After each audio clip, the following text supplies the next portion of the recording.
جی اس وقت میں ملم جبہ میں موجود ہوں. ملم جبہ میں مولانا طارق جمیل صاحب کے ساتھ موجود ہوں. میرے ساتھ اس وقت وہ الفاظ نہیں ہے کہ میں کیسے ادا کروں، لیکن ایک بات ہے کہ اس بلڈنگ کو جو آپ دیکھ رہے ہیں 2008 میں یہ تباہ ہوا، آج یہ دوبارہ آباد ہو رہا ہے. اس کا افتتاح بھی مبارک ہاتھوں سے کر رہے ہیں. تو میرے لیے وہ الفاظ نہیں ہے. آج ہمارے ساتھ وہ موجود ہے، ان سے ایک دو باتیں کرنی ہے. میں نے خاص کر مولانا صاحب آپ ہمیں ٹائم دے رہے، ہم آپ کی مشکور ہیں اور آپ کو ویلکم کرتے ہیں کہ آپ سوات آئے ہیں. تو کیسا لگا آپ کو ملم جبہ کا نظارہ، اللہ کی قدرت کس طرح جو ہے نا آپ دیکھ رہے ہیں یہاں پر؟ جی پہلے تو میں ناظرین اور سامعین کو کہوں گا السلام علیکم ورحمۃ اللہ وبرکاتہ. اس کے بعد میں یہ عرض کروں گا اللہ تعالیٰ نے مجھے 6 بر اعظم میں کئی دفعہ پھرایا ہے. جی تو جو حسن اللہ نے ہمیں ان علاقوں میں دیا ہے وہ کسی سے بھی کم نہیں ہے. اگر ہماری گورنمنٹ ٹورزم کو ہی تھوڑا سا وہ کر دیتے پروموٹ تو بہت بڑا یہ ایک آمدنی کا ذریعہ تھا. اور ماشاءاللہ کسی جگہ سے بھی، کسی وادی سے بھی، جتنی اللہ کا فضل ہے مجھے بڑی دنیا پھرائی ہے. یہ بہت خوبصورت اللہ نے ہمیں جگہ دی ہے. اور پھر ملک بھی ہمارا خوبصورت ہے، نام بھی خوبصورت ہے. پہاڑ ہیں، صحرا ہیں، دریا ہیں، میدان ہیں، جنگل ہیں، زرعی زمینیں ہیں، 4 موسم ہیں، برفانی پہاڑ ہیں، 7 بڑی چوٹیاں اللہ نے ہمیں عطا کی ہوئی ہیں. تو بہت خوشی ہوئی یہاں آ کے. سر میں یہ چاہوں گا کہ آپ یہ بھی آپ ایک پیغام دے دیں کہ آپ کو لگ رہا ہے کہ یہ خوبصورت وادیاں اس کو دیکھنا چاہیے، نہیں دیکھنا چاہیے، کیا آپ کہیں گے اس حوالے سے؟ شرعی طور پر کس طرح ہے یہ آپ بتائیں سر. نہیں، اللہ تعالیٰ فرماتا ہے قل سیروا فی الارض، جاؤ میری زمین کو دیکھو، چلو پھرو، کلوا من الطیبات، اور اچھی اعلیٰ حلال چیزیں کھاؤ، اور وعملوا صالحا، اور اپنے عمل کو خوبصورت بناؤ. تو خود اللہ تعالیٰ نے قرآن میں کہا ہے کہ میری دنیا میں چل کے دیکھو. فامشوا فی مناکبہا هو الذی جعل لکم الارض ذلولا فامشوا فی مناکبہا وکلوا من رزقہ والیہ النشور. یہ سورہ ملک میں اللہ کہہ رہا ہے کہ میں نے تو تمہارے لیے زمین کو مسخر کیا، تو جاؤ دیکھو پھرو، میری قدرت دیکھو. میں یاد جاؤں افلا ینظرون الی الابل کیف خلقت والی السماء کیف رفعت والی الجبال کیف نصبت والی الارض کیف سطحت. اور کیوں نہیں کرتے ہو کہ اونٹ کیسا بنا ہو، کس نے بنایا، آسمان کس نے اٹھایا، پہاڑوں کو کس نے گڑا، زمین کو کس نے بچھایا. تو وجعل خلالہا انہارا، اور اس میں دریا کس نے بہائے. تو یہ ساری آیات اسی کو بتاتی ہیں کہ اللہ کی قدرت کو دیکھنا، سیاحت، یہ ہمارے اللہ کے طرف سے بھی اجازت بھی ہے اور بہت اچھا بھی ہے. سر ایک بات آپ کے ذہن میں لانا چاہتا ہوں. آج جس مبارک ہاتھوں سے آپ کا یہ بلڈنگ کا آپ نے افتتاح کیا ہے، آپ یہ سمجھتے ہیں کہ 2008 میں یہ تباہ ہوا، سوات کے لوگ، یہاں کے لوگ کس طرح دوبارہ مطلب انہوں نے سروائیول کیا اور دوبارہ اپنے پاؤں پر کھڑے ہو گئے؟ آج 2020 میں یہ عمارت دوبارہ کھڑا ہو گیا ہے.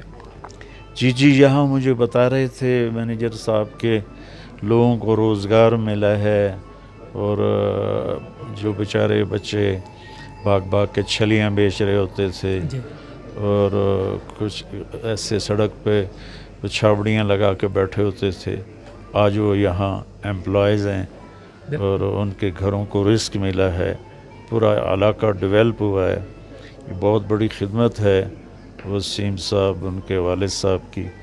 اور میں نے دنیا میں بڑے سے بڑے ہوٹلوں میں قیام کیا ہے. کینیڈا میں جس ہوٹل میں کوئین ایلزبتھ ٹھہری تھی، اسی کمرے میں ٹھہرا تھا. اس کا بھی سٹیٹس ایسا نہیں تھا. بالکل ٹھیک، بالکل ٹھیک۔ ایک عام سا سوال ہے، تھوڑا سا وقت آپ کا لیں گے، مجھے کافی حیرت ہو رہی ہے کہ میں پوچھوں یا نہ پوچھوں، لیکن مجھے پوچھنا چاہیے، ایک عالم دین سے مجھے پوچھنا چاہیے۔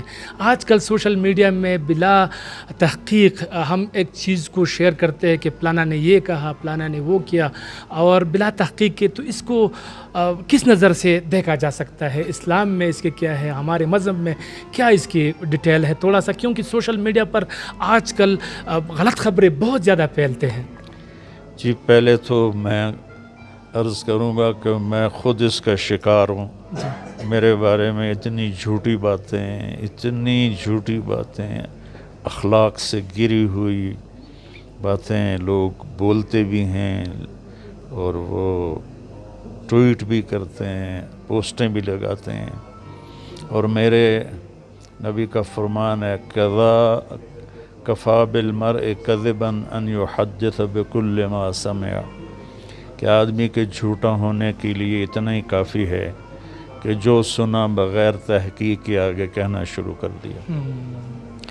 تو جھوٹ، میرے نبی نے فرمایا کہ میرا امتی ہر گناہ کر سکتا ہے لیکن دو کبھی نہیں کرے گا، ایک جھوٹ کبھی نہیں بولے گا، ایک دھوکہ کبھی نہیں دے گا۔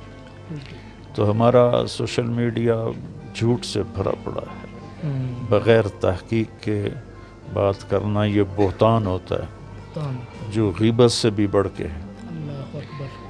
ایک روایت میں آتا ہے کہ اگر کسی شخص نے کسی نیک خاتون پر بدکاری کا بہتان لگا دیا اور پھر معافی نہ مانگی، توبہ نہ کی، اور 100 سال مصلی بچھا کے سجدے کرتا رہا، تو بھی جہنم میں جائے گا۔ تو ہمارا تو کیا دیندار طبقہ، کیا دنیا دار، کیا پڑھے لکھے، سبھی اس تالاب میں ننگے ہیں۔ تو یہ میں بڑے دکھ سے، کہ چونکہ میں خود اس میں مبتلا ہوں، تو بہت دکھ ہوتا ہے جب ایسی جھوٹی باتیں لوگ کہتے ہیں۔ میں تو اب دیکھتا بھی نہیں ہوں، لیکن آپ کا سوال بہت ہی اہم ہے، اور میں ہم ٹی وی کے ذریعے سے یہ پیغام اپنی قوم کو، سوشل میڈیا پہ بولنے والے، لکھنے والوں کو کہوں گا، اللہ کے واسطے ایک تو ہر سنی بات کو آگے نقل نہ کرو، ایک جھوٹ نہ لکھو، جھوٹ نہ بولو، کسی پہ بہتان نہ باندھو، اور سیاسی نفرتیں انہیں ڈسکس مت کرو، اور اس سے بھی زیادہ اہم ہے مذہبی نفرتیں۔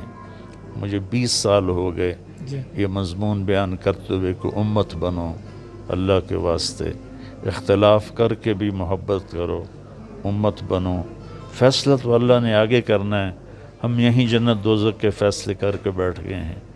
تو یہ ہر قسم کی رواداری کو سوشل میڈیا پہ استعمال کیا جائے۔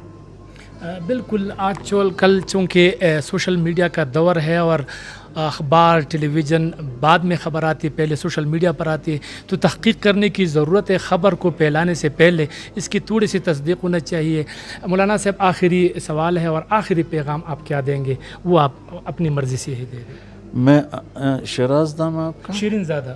بھائی شیرین زادہ، میں ہمیشہ پیغام یہ دیتا ہوں کہ امت بن کے چلو، محبت کرنے والے بنو۔